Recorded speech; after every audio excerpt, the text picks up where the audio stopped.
નમસ્કાર, પાંચના પંચ સાથે હું જયમિની. સમાચારની શરૂઆત કરીશું અમરેલીથી. અમરેલી માર્કેટિંગ યાર્ડ બગસરા ખાતે ટેકાના ભાવે મગફળી ખરીદીનો પ્રારંભ કરવામાં આવ્યો છે.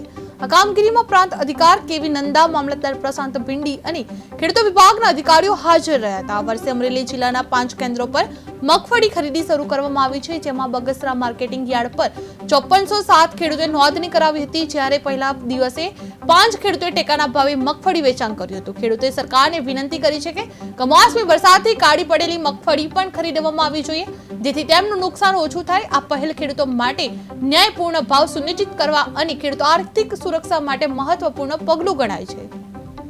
આજરોજ રાજ્ય સરકાર દ્વારા ટેકાના ભાવે મગફળી ખરીદીનો શુભારંભ કરવામાં આવ્યો છે. એ અંતર્ગત બગસરા એપીએમસી ખાતે આજે મગફળી ખરીદીનો શુભારંભ કરવામાં આવ્યો છે, જે અંતર્ગત આજે ખેડૂતોને બોલાવવામાં આવેલ છે અને કાર્યક્રમના શ્રી ગણેશ કરવામાં આવ્યા છે. આ અંતર્ગત દરેક ખેડૂતો પાસેથી 2500 કિલોગ્રામ એટલે કે 125 મણ જેવી મગફળી આપણે ખરીદવાની છે અને એ મુજબની કાર્યવાહી હાલ અહીંથી શરૂઆત કરવામાં આવી છે. આજરોજ રાજ્ય સરકાર